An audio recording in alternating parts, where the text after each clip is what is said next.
Alhamdulillahi Rabbil Alameen. This is our third installation for our Zakat series.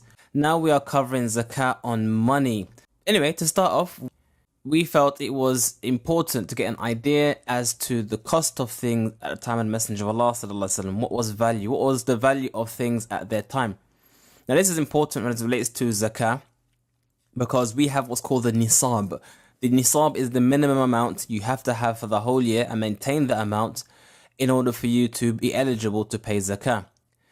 And there is a very important hadith as it relates to Zakah, where the Messenger of Allah sallallahu alaihi wasallam sent Mu'adh ibn Jabal to Yemen. And he said, "O Mu'adh, إنك تأتي قوما من أهل الكتاب. You are going to the people of the book." And he said, invite them to La ilaha illallah and that I am Inni Rasulullah, I am the messenger of Allah. And he said, فَإِنْهُمْ أَطَاعُوا لَكَ فِي ذَلِكَ. If they obey you in that, if you've got past that idea of the Shahada and Tawheed, then tell them about the Salah 5 times a day. And if they agree with you about that, then inform them that there's Sadaqah to be taken from their aghniya, from their rich, and given to their fuqara, to their poor. So this is partly what motivated me to understand the purchasing power of this nisab, of money even, back in that time. So to understand what the meaning of rich is and the meaning of poor, we are going to go through this journey. So the nisab of gold is 85 grams. If you have 85 grams of gold, which is about 2,630 pounds, then you pay zakat on your gold. And the nisab of silver is 595 grams of gold, which is about 190 pounds. Now when we look at money today, how would we evaluate whether zakat is payable on both the gold and if the value of gold and silver is different? If we were to evaluate the value of our money that we have to gold, then less people will be eligible to pay for it because they'll have to have more money, and that would mean there'll be more people who are able to receive zakah. But if we were to evaluate it to silver, we would be increasing those who pay zakah, but we'd be decreasing those who are eligible to receive it because less people will be underneath the threshold. So we wanted to discover what is a nisab. Was the nisab a specific number attached to their gold and silver, or was it attached to value X, a value that they both at that time agreed upon? Was that the meaning and the intent of zakah, or was zakah strictly just down to those grams that we've given in gold and silver? These are the questions that we had on our minds and wanted to answer. So we began on this journey. But before we begin on the journey of trying to understand the value of the dinar and the dirham, which is what they used at their time, we need to first answer the question of what is money. So this question, what is money, is very important, especially as it comes to answering the question about wealth and zakah, and especially when we have now different types and forms whereby money is taken. So we're going to need to go for a brief history of what is money. So everything regarding money comes down to 2 simple things: work and needs. From the time of Adam until now, we have had to work in order to satisfy our needs. Whether that be plowing the fields in order to produce that food we need to survive, or whether it need husbandry in terms of looking after and rearing animals, or even using those animals to produce more food in the land. These are some of the needs that we had to fulfill and sustain our bodies in terms of our sustenance. But we have other needs such as the home we need to live in, we need to build our homes, or maybe we had furniture or tools that we had to also live by, and we need to sustain our lives. So these are the things that we needed, or even we need on a day-to-day basis. But the problem is, for those things we've wanted or needed, sometimes we need other people to produce them because we can't make everything. So they say the first thing that happened between mankind was barter. They exchanged things for things. So here we have an exchange of work. That we had to exchange things that we wanted for other things that we wanted, i.e. we had to exchange that value. We had to have equal value. So maybe a pen has the same value as sellotape, a reel of sellotape. So you have to understand and exchange value. Maybe I'm not a farmer, but I need wheat. I'm a blacksmith. I make tools. So we can come together, me and the farmer, and we can exchange our goods. And that was what some people have theorized as being the beginning of what mankind had between us, i.e. barter. That's how we exchange things. But the reality is that the very first thing we had between each other was debt. Mankind, from the very beginning, they didn't have between them barter. The very first thing we had between each other was debt. Basically what I owe you. So for example, I may do the cleaning. I may clean the house, clean the yard for you, whatnot. And maybe you can do my washing. I have clothes that's dirty, you need to do washing for me. And I do something, you do something. This is the nature of family life. And this is the situation we have in our families. We are in what's called perpetual debt. Parents are owed a lot from their children, from looking after them and raising them. But at the same time, parents owe stuff to their children because the children also do things with their parents, and siblings to each other, and husband and wife. In family structure, we are in what's called perpetual debt. And this makes sense, but obviously the first human beings from Adam onwards, they were all one big family. And I'm surely obviously they exchange things between each other, but as a family, you have what's called a perpetual debt, whereby on average, I do things, you do things, but they kind of cancel each other out. And that kind of even existed during the Aborigines in their language until obviously where they were colonized. They actually never had in their language the words for numbers. They had one and they had many. Because in their community, they were communal. Whatever they earned, whatever they hunted, whatever they foraged for, they shared it communally. They didn't actually exchange things like that. So therefore, there wasn't really a need to, as you could say, some say there wasn't a need for them to have in their language 2, 3, 4, 5, 6. If you said to them, how many children you have? They said they had many. And this was how their culture was because they were communal. But in this idea of exchanging things, how do we keep track of who owes what to whom?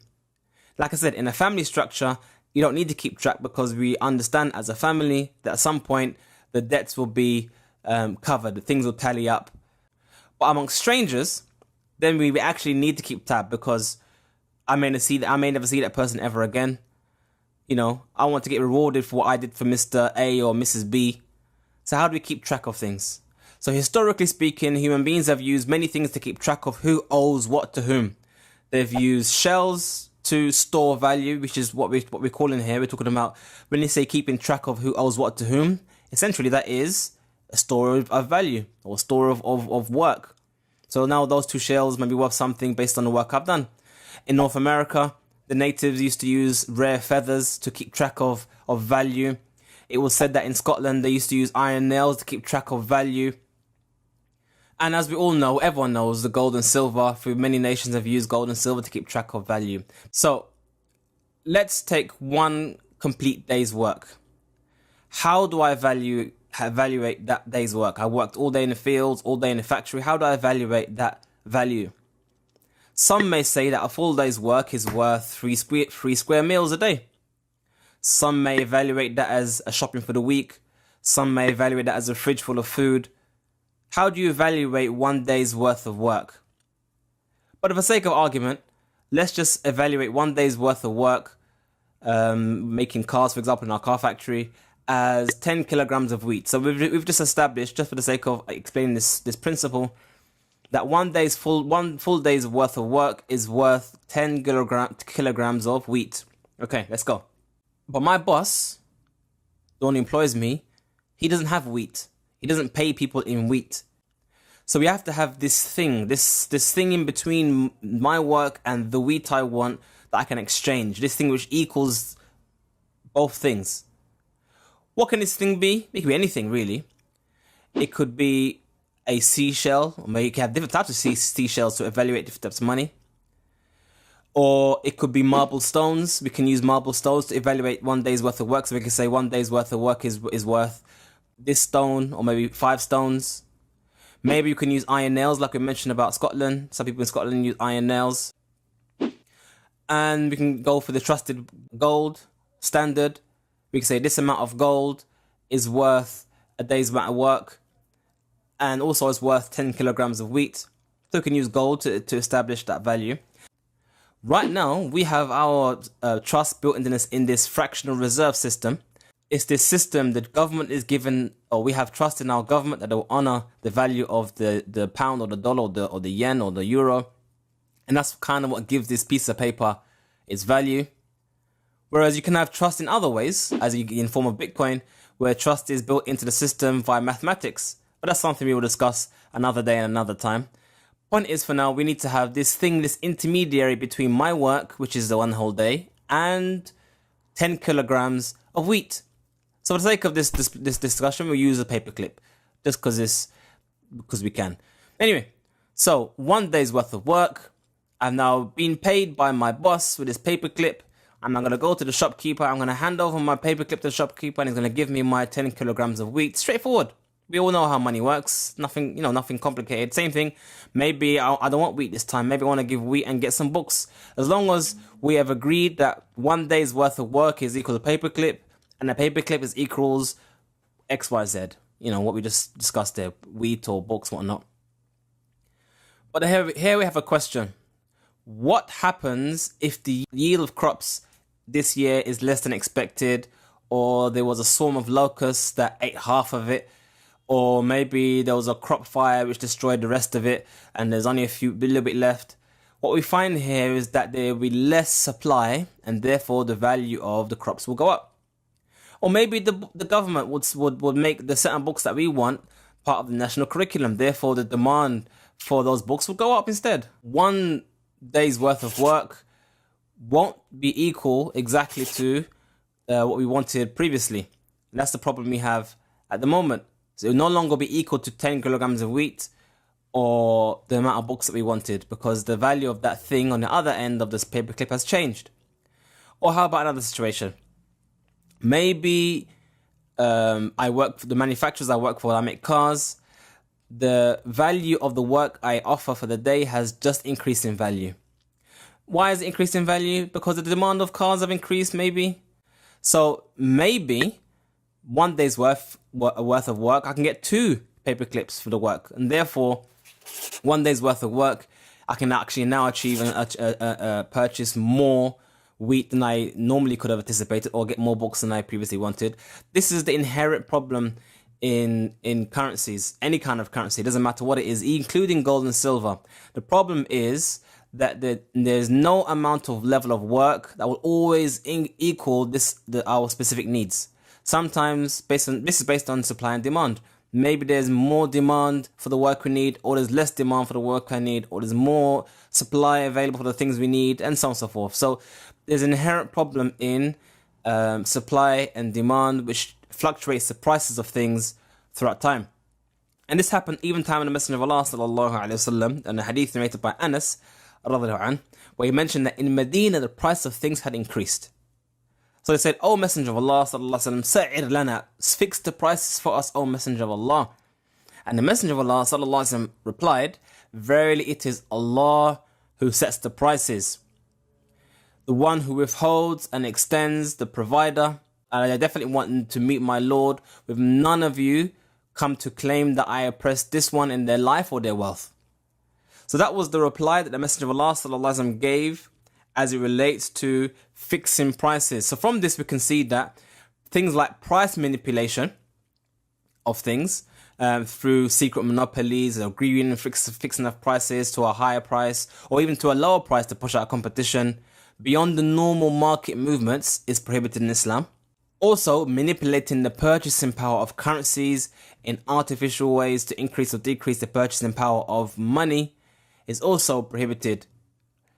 We see that the printing of money through banks or fractional banking, reserve banking, all these systems are prohibited in Islam because it's an artificial means of affecting the purchasing power of the money in our hands. Moving on, back to off that rant, back to the issue of the nisab.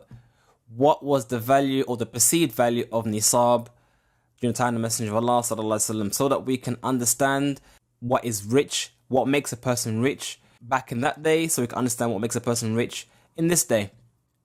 That'll be the next video, inshallah ta'ala. Please press the like button, subscribe, press the bell button as well. Please share this video. And inshallah, the next video will cover our journey to understand the dinar and the dirham. Assalamu alaikum wa rahmatullah.